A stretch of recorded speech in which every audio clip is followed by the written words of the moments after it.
Hello everyone, welcome to our Let's Play series of A.T.O.M RPG. This is Colonel RPG as usual, and I'm very happy that you're chose to join me today in the casino as we talk to Devi Christou. I wonder if she is any of these.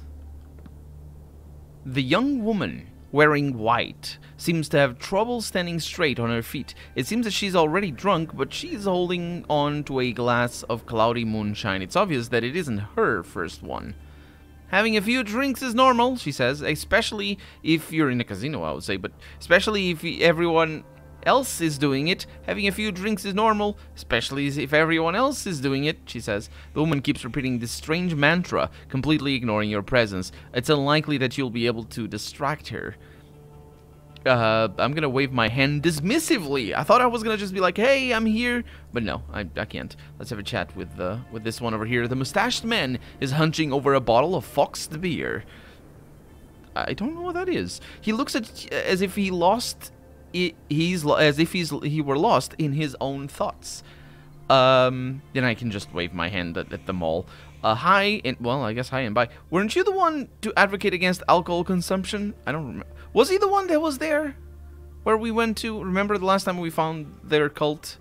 They were complaining about alcohol in general, not even about alcohol consumption. No, they did talk about that, yeah. I was, he says, but sometimes a drink can be truly healing, especially if one is in a bad mood. No, it's the opposite, but I guess I understand. I mean, I get what he's coming from, but yeah, don't drink if you're depressed, because it just makes it worse. Well, I mean, because, you know, alcohol is a depressant.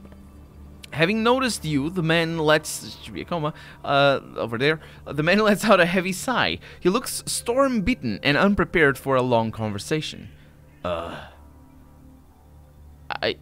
life? What are you sulking about? The people of the wastes are bringing me great despair. My godless creature. Do not add insult to injury. I have no idea. I'm gonna talk to all of them before I talk to the girl over here. Oh, it's Devi Christou! We found her after all. Devi Christou is gloomily staring at the sticky counter, covered in numerous glass marks and spilled fluids. She is holding on to a glass filled with some kind of muddy moonshine. She keeps slowly sipping from it without frowning for the slightest second, which apparently is an expression that one does to be polite in Russian society, I suppose. When you drink, you're like, you frown, because it's like, I don't know what culture it is, burping after, I think, is it Japan? I don't know. Burping is a sign of satisfaction, of enjoy. If you're a guest in somebody's house, burping is not seen, at least it's not seen as rude. Yeah, I don't know. Maybe it's the same thing with alcohol in Russia. I don't know. Let me know. I'm gonna pat Devi Christou on the back. Why would I do that? Why would I do that? What does the pat mean? Something different? Like, you know, touch her as in, hey, I'm here. I'm gonna arrest you or something. Is that because that's definitely not a pat? Pat is just like, there she is, and I pat her, and it's sort of weird. Hey, I wanted to talk to you. The woman puts her glass down. And she's not gonna put down her glass. Anyway, and slowly turns to you. Yes. What was it that you wanted to talk about? Listen, I'd like to talk to you about your work. The sect leader's face lights up. Ooh, I'm all ears. The mushroom cult sends their regards. Die. I want to do that, actually. I want to do that, but I want to save because I'll probably get a grenade to the face from that guy over there the moment I do that. So I want to save and be sort of safe. I'm afraid that the mushroomers want to get rid of you. The woman turns white and involuntarily puts her palm to her chest. But what for? What did I ever do to them? They think you're a menace to society. If I were you, I'd leave Krasnoznameni immediately. Oh my, I think you're right. I don't want to be on their way. What? Wait, I don't want to be in their way, she says, yes. So what now? I just leave? Shake, no, not shake, it's shrug. Shrug, just shrug, not the shoulders. Yes, and what are you waiting for? Be on your way. They're clearly out to kill you. Yes, that's exactly what I'm gonna do. But first, the woman puts her palm on her chest and closes her eyes. I'm gonna take her palm off gently, or brusquely, it doesn't really matter. Oh, you ruined the whole ritual for me, she says. The woman shakes her head, as you would shake your shoulders. Well, what are you gonna do? Thanks, that's not a question, and anyway, thanks for giving me the heads up. Maybe our paths will cross again, but for now, Devi Christo is leaving the building, which I assume is a reference. It's like, Devi Christo is in the house, yo, and then she says he's leaving the building. I don't know what the reference is there. The cult leader takes off, holding on to her many long skirts, and she's off. Oh, and now the girl can be served, because she was waiting in line. She was waiting in line. Okay, I have a save. I will just quick save right there. Oh, no, don't. Load. I have a save from, so let's see, this is May 10th, and we're running up against, we're on the clock. Okay, man, this is the May 10th. It's hours and hours, because it's real time, so, so I will load from the beginning of the episode. I could have looked at the thumbnail. And I will just start the conversation here by... Oh, wait a minute, I should talk to you, just to see... Oh, the man that looks very serious, which is a weird way to start a phrase, is looking from a dirty glass. From a dirty glass. He has his glass up against his eye, and he's looking from it. He looks sad, tragic even.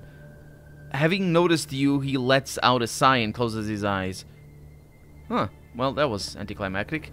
I'm gonna pat her on the back and see what that does. The woman puts her glass down and slowly turns to you. Talked about your work, and now you die. There's a lot of people getting up.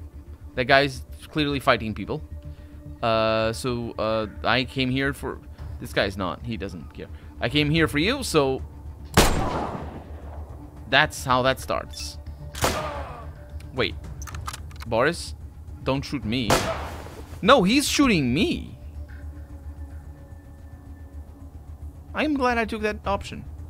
Your dying body. Your. I'm glad I took that option. It's good. It's good. It's good. Okay, you can get. Shh. Do away with this. You can't leave this screen. Oh, wait a minute. Are we in the game? Was the game playing and waiting for a chance to to load the game, or to exit the game anyway, because everybody else was having their turn. Huh. I don't really understand what the point is of having a... Oh wait, the girl's gone. There she goes. I don't know what the point is of having an option to attack, but let's have a chat with her. In front of you stands a woman in a wide-brimmed hat and washed-out shirt. She stares into the distance a little dreamily, which clearly signifies a longing for adventures. My insight is unbelievable. Unbelievable. You would know. It's like my character knows this stuff like nobody else. Her sunburned skin and bruised, callous hands tell of years of hard labor. She notices you. As she notices you, she gives you a short nod. Welcome to Krasnoznameni, she says. Good day to you too. Do you think it's a good city? The woman snorts, which is not really... It's chuckles. I think this game doesn't know what the word chuckle is, and looks around. This is an That is an interesting question, she says. I've been to many places. Krasnoznameni is not the worst of the places I've lived in, but it's not the best either. The police are corrupt, of course, as everywhere else apparently, but they don't cross the line. What? Which line? What? What does that mean? How are they what? I'm not even trying to analyze this from a pragmatic perspective, because, you know, obviously if they're corrupt they cross the line. That's the line. That's not the point. What does she mean by the line?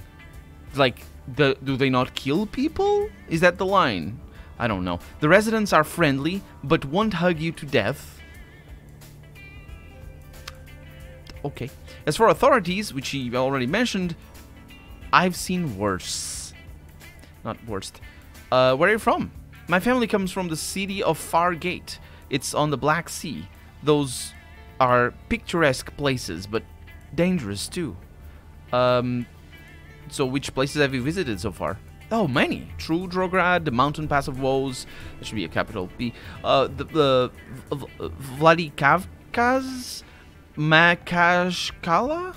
There are too many places to name them. Also, their names are weird to my tongue, so I can't pronounce them very well. I've seen the world before I settled here, she says. So how long do you plan to stay here? How long? This is what we have to find out. Sorry, that is what we have to find out. At least, at the moment, I have no intention to leave, but maybe, if the weather is good, I'll take a ship to Fargate and see my father and sisters, although they're going to visit Krasnoznameni too soon. Okay, thank you for the story. Can I ask you some questions other than that? Well, I suppose I could answer some questions some of your questions. Fire away. So is there anything interesting in the city in the way of entertainment? Well, from time to time I pay a visit to the subterranean not subterranean, although there is a subterranean tavern. The suburban tavern. Suburbs in the suburbs. Okay, it's Fidel's Tavern, I suppose. You can also go to the local casino, play dice, and have a drink or two. The video theater at the and Abraham's bookshop offer food for your soul, but if carnal pleasures interest you more, there's a real brothel in the city. Yeah, nothing like in Planescape Torment where you just have carnal, actually not carnal at all, but the mixture. I guess it would be a mixture of the bookstore and the real brothel. What do you mean a real brothel? Now that what do you like? Is there a non-real brothel? It's like you know, alcohol and cigarettes for kids that are not real. And you're like, oh, you're gonna have real alcohol now that you're 18 or whatever legal age it is in your country to drink. If there is a legal age, of course. Can I ask some other questions? What do? You look like an adventurer. Oh, is it so obvious? No, I'm just amazing at telling these things. Well, you're right, really. Before settling in Krasnoznameni, I herded cows. No, is that cows? That is cows, not crows. Along the dangerous route through the mountain pass of Woes. Again, with lore. It's interesting. Fogelevka to Otranoy and beyond, to the northeastern regions of the wasteland. Many of the local residents fear them like a plague, but let me tell you this, there are no pastures greener and bigger for cows than in those unfriendly lands. What made you settle here? Family issues. The thing is, my father, my 6 sisters, and I own one of the biggest herds in our part of the wasteland. I've been used to working hard and walking far alongside the herd ever since I was a child, and then it turned out we needed someone in Krasnoznameni to, and she does air quotes, to sort out bureaucratic formalities. Shit. I have nothing against the comfort of the city, but sometimes I regret I can't just deal with these red tapers the way I dealt with gangsters in the eastern steppes. The woman snatches her shining revolver out of the holster, twists it in her fingers adroitly, twists it in her fingers, I guess would be the word, and pushes it back, grinning. She just did that. She just pulled out a revolver, and it's not even referred to as a revolver. No, it's her revolver, as if we knew that she had a revolver in the first place. Also, that sort of explains her hat, I would say. That's a cool hat. That's a really cool hat. But more importantly here, what I wanted to ask, though, is the subtext here that life in the city is better, she finds it, and she doesn't really like it so much.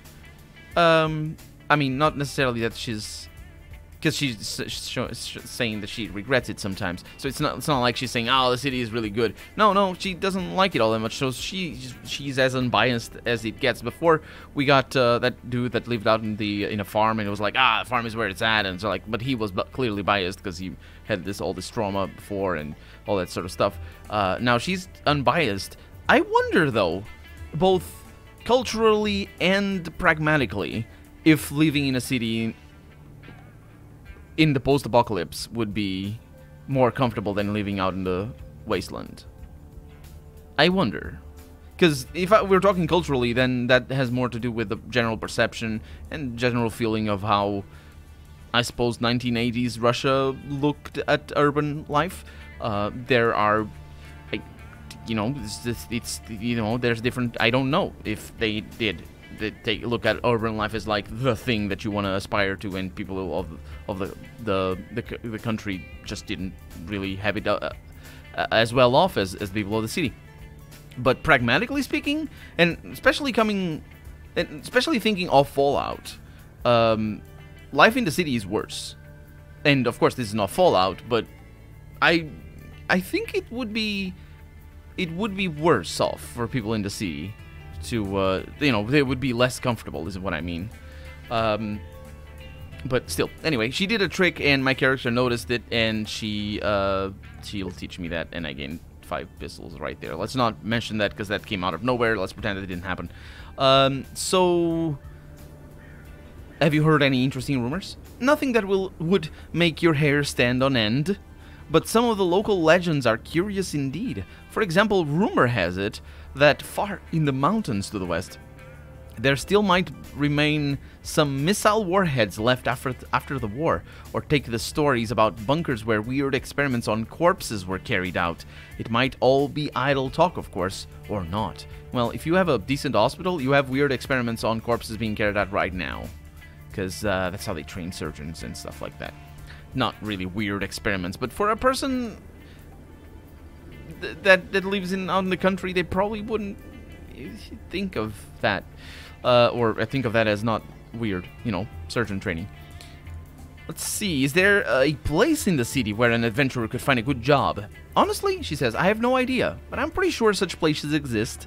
The wasteland doesn't like people who are in a hurry or don't pay the necessary attention to the world, so look around and follow your curiosity and brains. Then you'll find a job, even if in the least likely of places.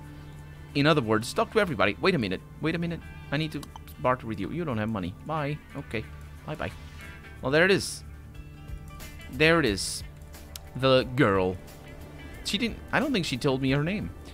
She basically got whatever she wanted and she went away. I wonder if she was stuck. Maybe she was stuck. She had like a path to send her over there and then she was waiting. And as soon as she could be over there, she went somewhere else. I wonder. Huh. Anyway, let's have a chat with this fella over here. The man looks confused, as if he was just robbed or scared half to death by something in this establishment, but he is just sitting there alone with a glass of hard liquor. His gaze travels towards the floor and stays there, even as you come closer. On his shirt, there's a sign which reads Yegor, and obviously I'm gonna think that's his name. In movies and in the post-apocalypse, it never is their name, except if you're playing Fallout Nevada and you just found Raul. I think Raul does have a badge on his chest that says Raul, but I'm pretty sure that was also meant to imply that his name was not Raul. That's just the name that he picked for himself. I guess that's his name, but anyway. Let's see if he likes my stuff. Casparamid, I should say. I just went through it and I didn't even see it.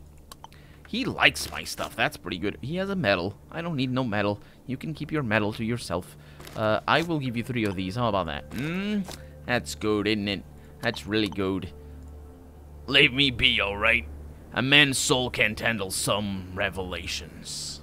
He doesn't look like he wants to chat. Well, I guess that's that. You see a stooped man with a white beard. He bends over a mug of muddy beer. It seems he's looking for something in the dirty mug, and sighs every time he realizes this something is not there. That was almost gonna be a poem, but it's not. As you approach, the old man cheers up. My oh my! Why, whom do we have here? A weary traveler looking for an evening of curious conversations? A mere passerby? Or a rogue eyeing a helpless mark? Tell me, my friend. You don't have any money, so yeah. I was just looking for an interesting conversation. The man smiles broadly and takes a sip from his mug. Today's your lucky day, my friend. You're in the best place to hear an exciting story. One of these stories might even be followed by an interesting offer.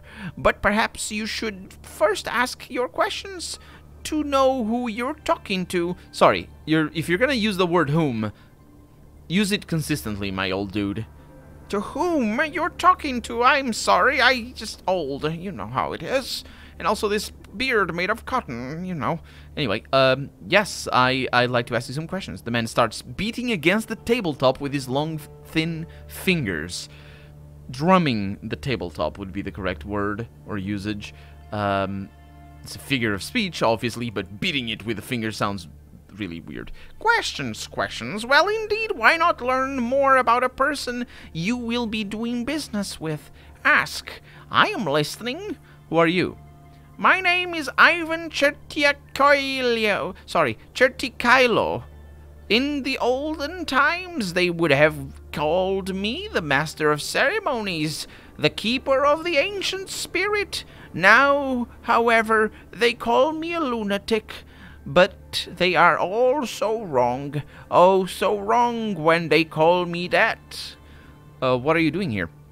You can call me an amateur historian. Seeing that we're unlikely to have any future, I've taken to studying the past. Oh, how delightful it is. What can you tell me about this place? There's no follow-up questions to any of this. This hole can boast a glorious past, but like the entire just like the entire city, it used to be to be great. Now it's in tatters.